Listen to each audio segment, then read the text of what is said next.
ఏ course నేర్చుకోవాలో తెలియట్లేదా? అయితే ఇనుమాటిక్స్ కెరీర్ గైడెన్స్ ని ఫాలో అవ్వండి.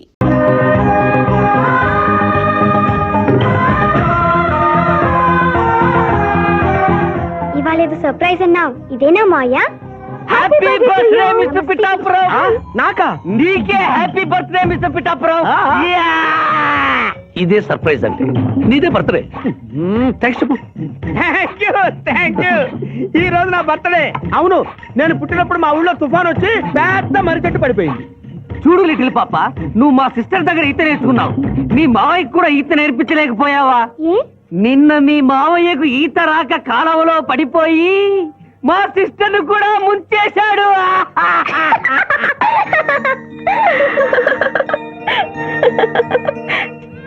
Hi Shiva. Hi Shiva. Hello. ఇదేంటి ఆ రోజు ఈ అమ్మాయి మీ గర్ల్ ఫ్రెండ్ అంటే కాదన్నారు? మీ ఇద్దరు ఎక్కడ పడితే అక్కడ కనిపిస్తున్నారు. ఏమంటారు ఈ కాంబినేషన్ ని? చెప్పు శివ. ఆ అమ్మాయి మన టైప్ కాదులే. What do you mean? నాదే టైప్ బ్రదర్. ఏ టైప్ అంటావేంటి? ఫస్ట్ టైం నీ ఫోటో చూపించి వస్తుందేమో కనుక్కోమన్నాడు. ఆ అమ్మాయిని చూసినప్పుడు అలా అనలేదు కదా. పిఠాపురం, నువ్వు ఊరుకో జూనియర్. చెప్పని సిస్టర్ నేను అపార్థం చేసుకుంటుంది. ఇంత ముందంటే నువ్వు అదో టైప్ క్యారెక్టర్, ఎవరు చూసినా వస్తుందేమో కనుక్కోమనేవాడివి. ఇప్పుడు నువ్వు అలా అంటలేదు కదా. ఈ విషయం అమ్మాయికి తెలియాలి కదా. పిఠాపురం అర్థమైందా ఇతని క్యారెక్టర్? మీ మెళ్ళో తాళి కడుతూ కూడా జడెత్తి పట్టుకున్న అమ్మాయికి కన్ను కొడతాడు. నువ్వు ఇతని వల్ల చిక్కుకున్నావు. ఫినిష్. ప్లీజ్.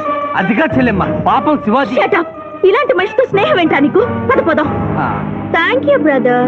నేను చేయాల్సింది నువ్వు చేసావు. Bye Shiva. Bye. Sorry junior. Pithapuram, నువ్వేం బాధపడకు. నేను నమ్ముకున్న దేవుడు ఒక్కడే, ఏడుకొండల స్వామి. నేను కోరుకున్న అమ్మాయి ఒక్కతే, శిరీష. శిరీష ఆగు. శిరీష, నీతో మాట్లాడాలి. సారీ. ప్లీజ్ శిరీష, నన్ను అర్థం చేసుకో. అర్థం చేసుకున్నాను. నీలో 10% లాయర్ ఉంటే 90% తిరుగుబోతున్నాడు. ఆ తిరుగుబోతును సంతోష పెట్టడానికి నీ లాయర్ వృత్తిని వాడుకుంటున్నావు. ఆ శివాజీ నాలోంచి ఎప్పుడూ వెళ్ళిపోయాడు. ఇప్పుడు నా గుండె నిండా నువ్వే ఉన్నా. నిన్ను పెళ్లి చేసుకోవాలనుకున్నదే నా జీవిత లక్ష్యం. నీతో నాకు పెళ్ళా? Never. It will never happen in my life. Sirisha, చీ అంటే వెనకబడతావేంది వాయ్ lawyer? That is none of your business. అది నా పర్సనల్ విషయం. అరే శిరీష నా పర్సనల్ లేడీ వాయా, తెలీదా? నా క్లాస్మేట్, కాలేజ్ మెట్, త్వరలోనే కాటేజ్ మెట్ కూడా చేసుకోబోతున్నా. మిస్టర్ శ్రీనాథ్. అరే ఒప్పుకుంటే 3 ముళ్ళేస్తా, లేకుంటే రేప్ చేస్తా. ఆ కేసు కూడా నీకే ఇస్తా. శిరీష గురించి చెడుగా మాట్లాడితే నీ ప్రాణాలు తీసి ఆత్మహత్య చేసుకున్నామని కోర్టులో నిరూపిస్తాను. జాగ్రత్త.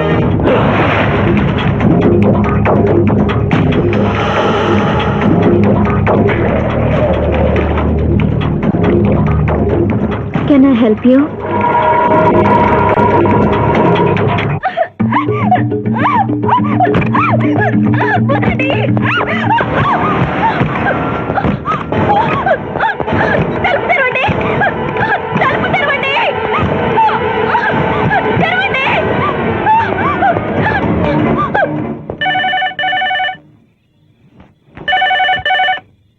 హలో. హలో, నేను స్వర్ణని. నువ్వా? తొందరపడి డిస్కనెక్ట్ చేయొద్దు. లేడీస్ అంటే నీకు ఎంత బలహీనత ఉన్నా శిరీష నువ్వు గొప్పగా ప్రేమిస్తున్నావని స్విమ్మింగ్ పూల్ వద్ద చూశాను. ఇప్పుడు నీ శిరీష డేంజర్ లో పడింది. ఇదో కొత్త ప్లానా? నీ మంచి కోసం చెప్తున్నాను. శిరీషను శ్రీనాథ్ కిడ్నాప్ చేశాడు. శిరీష్ ఎక్కడుంది?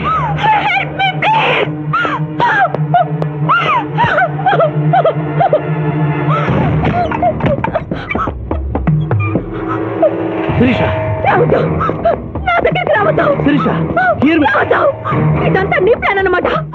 I hate you. నా ప్రాణం పోయినా నేను నీకు దక్కను. వెళ్ళు. శిరీష, ఏం మాట్లాడుతున్నావు? నేను నిన్ను కాపాడడానికి వచ్చాను. ఎవరు? అంది.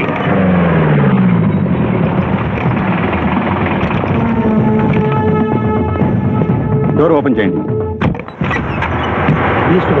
ఆ అమ్మాయిని కూడా బయటికి రమ్మను. సార్, అమ్మాయి గారిని ఇంటికి తీసుకెళ్ళమంటారా? ఇద్దరిని వ్యాన్ ఎక్కించు. సార్, ఇదంతా కుట్ర. మీ అమ్మాయిని ఎవరు కిడ్నాప్ చేస్తే కాపాడడానికి వచ్చాను. నా మాట నమ్మండి. అయిపోయి కేసు ఉల్టా పల్టా అయిపోయాయి. ఈయన లాయర్, ఈయన నోటికి పవర్ ఉంది. ఈయన డిఎస్పీ, ఈయన లాఠీకి డబల్ పవర్ ఉంది. ఇంకేముంది? కేస్ కథం, కేల్ కథం. ఒక అమ్మాయి జీవితాన్ని బజార్ను పడేసి నిన్ను విడిచిపెట్టను నిన్ను.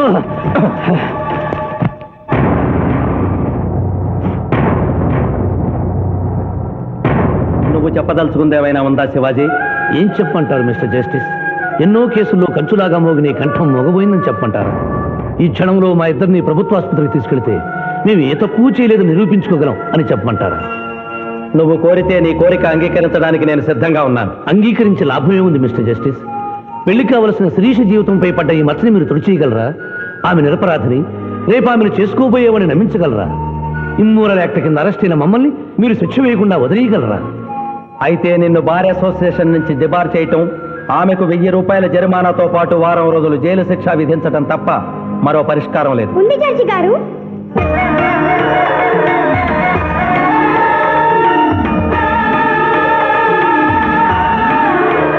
ఒక డిఎస్పీ గారు అమ్మాయి ఒక లాయరు అల్లరిపాలు కాకుండా ఉండాలంటే ఆ ధర్మదేవత సాక్షిగా వాళ్ళిద్దరూ భార్యాభర్తలు కావాలి. దానికి ఆమోదం చెప్పవలసింది నేను కాదమ్మా, వాళ్ళు. డిఎస్పీ గారి కుటుంబంతో ప్రత్యేకంగా మాట్లాడే అవకాశం కల్పించండి. అగ్రి.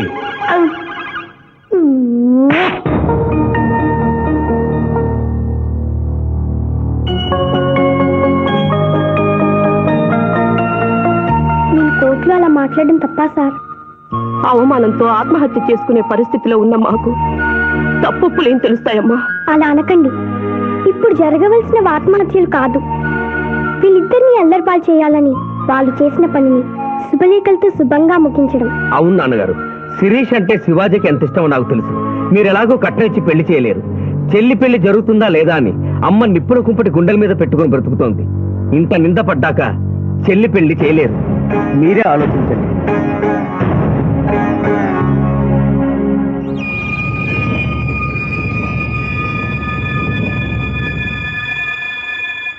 ఏ తండ్రి తన కూతురు పెళ్లి ఇలా చేయాలని కోరుకోడమ్మా. పరిస్థితులకు తల వంచడం మానవ జీవితంలో తప్పనిసరి. ఈ పెళ్లి మన కుటుంబ సభ్యులందరికీ ఇష్టమేనని జడ్జి గారితో చెబుతారు. ఇమ్మోరల్ గా ప్రారంభమైన ఈ కేసు మోరల్ గా మారి పెళ్లితో సుఖాంతం అవుతోంది కనుక ఈ కేసుని ఎక్సెప్షనల్ గా తీసుకుని కొట్టివేయడం జరిగింది. నీ టైం బాలేదా? నువ్వు ఏం ఐడియా వేసినా అది రివర్స్ అవుతున్నది. ఇదేందన్నావు? గడియారం మార్చినా కదా, ఇక నా టైం బాగుంటది. శిరీష, ఈ పెళ్లికి నువ్వు మనస్ఫూర్తిగా ఒప్పుకున్నావా? ఆ ఏడుకొండల వాడే ఇప్పుడు మన ఇద్దరి మధ్య ఉన్న జడ్జి.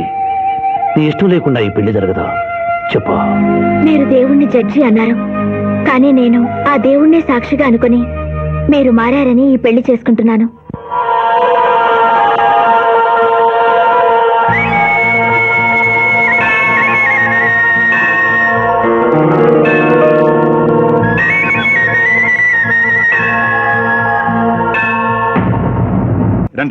నమస్కారం పదండి. ఎస్పీ గారు ఫోన్ చేయమని చేసావా? చేయలేదు. చేయలేదా? ఆయన లేకుండా శుభకార్యం ఎట్లా? ఇడియట్. ఏంటి పిఠాపురం, సిగరెట్టా? మా నాన్న ముందు అస్సలు నేను తాను. అదొకటే నువ్వు నాకు ఇచ్చే మర్యాద, బుద్ధి లేని గాడిదే. ఏంటి పిఠాపురం, నా మ్యారేజా?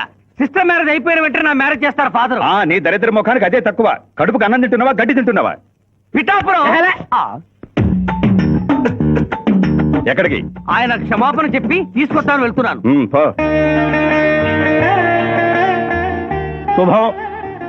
అయ్యా, లగ్న పత్రిక చదవమంటారా? చదవటానికే కదండి వచ్చింది, చదవండి సార్. నేను చదువుతాను పంతులు గారు. చదువమ్మా.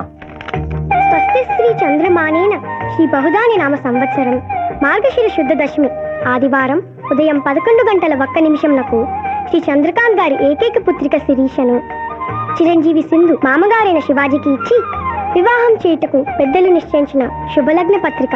మంగళం మహత్.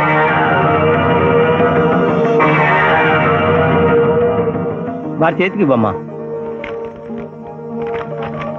రారాములమ్మ, సమయానికి వచ్చావు. పెద్దదానివి, ముందు నువ్వు అక్షతలు వేయి.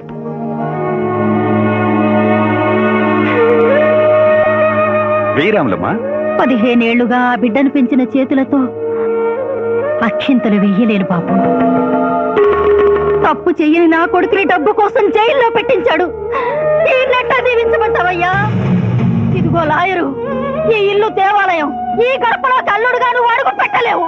నిజంగా దేవుడుంటే కొడుకు కోసం నేను పెడుతున్న కన్నీటికి ఇలా ఉంటే ఈ లగ్గం జరగదు. ఆగిపోద్ది, ఆగిపోద్ది, ఆగిపోద్ది, ఆగిపోద్ది.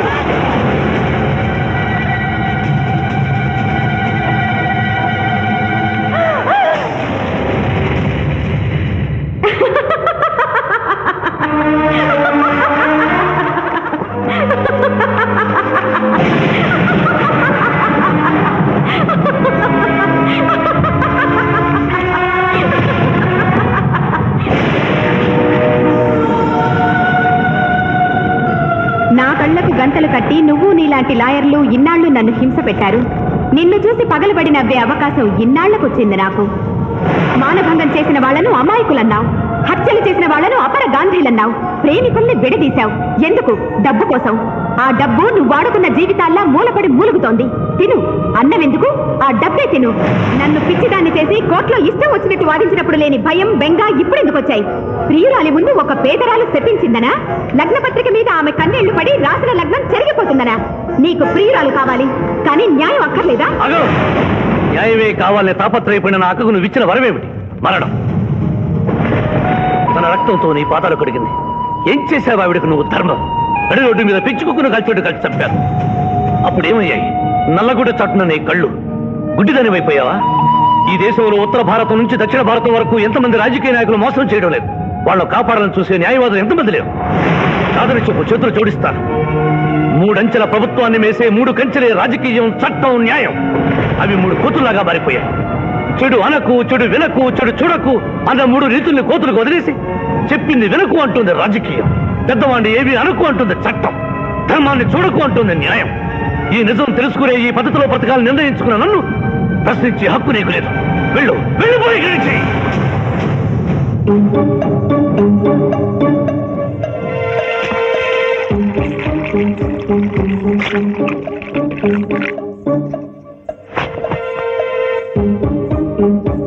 శివాజీ గారు, ఇది మనిద్దరిని భార్యాభర్తలు చేసే పసుపు కాగితం. ఈ పసుపు కాగితానికి నా మెళ్ళో 3 ముళ్ళు వేయటానికి మధ్య ఒక పుణ్యకార్యం చేస్తానని మాట ఇమ్మని అడగడానికి వచ్చాను. నిరపరాధైన రాములమ్మ కొడుకుని విడుదల చేయించి మీరు నిజంగా మారారని నిరూపించుకోండి.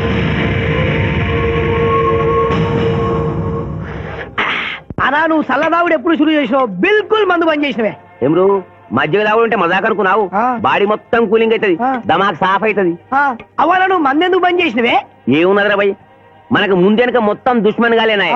మందు జర్ర ఓవర్ ఇట్లా అనుకో, వెనక నుంచి ఎవడన్నా వేసేస్తే ఎవడో ఎందుకు నువ్వే వేసేస్తే. శివాజీ వెనక నుంచేం కర్మ, ముందు నుంచే వేశాడు. ఏంది భయ్యా లొల్లి? చెప్పే సక్కగా చెప్పు. నేను ప్రాసిక్యూషన్ వీక్ చేసి కేసు కొట్టేసేలా చేస్తానన్నా వినకుండా ఆ బాబ్జీ గారి మరదల మర్డర్ కేసు శివాజీకి ఇచ్చారు కదా, ఏం చేశాడు చూడండి. అరే దమాక్ దినాక్ బాయ్, పాయింట్ చెప్పు. ఆ మర్డర్ కేసులో అసలు ముద్దాయి నువ్వేనని కేసు తిరగదోడుతున్నారు. అట్టయితది పైసలు ఇచ్చినాం, పైసలు అయిపోయింది కదా. ఏటయ్యేది? మీ కేసు సుప్రీంకోర్టు దాకా తీసుకెళ్ళచ్చు. ఇది ఎక్కడ న్యాయం అయ్యా? న్యాయం ఎలా ఉండబట్టే మీరు ఎంపీ అయ్యారు. దాని ఎందుకు తిడతారు? ఏం చేయాలో ఆలోచించండి. అరే గిదంతా నీ దిక్కేంచైంది నాయన. వాడు తాంబూలాలు తీసుకున్న నాడే తంబాకు నలిపినట్టు నలిపేస్తా అన్న. నువ్వేమన్నావు? నేనేమన్నా? మర్డర్ చేసుడు ఎందుకు, మనసు పడ్డదాన్ని మానభంగం చెయ్యన్న తప్పారా? అప్పుడు సరే, ఇప్పుడు ఏం చేయమంటున్నావు? టీకై మర్డర్ చెయ్యి.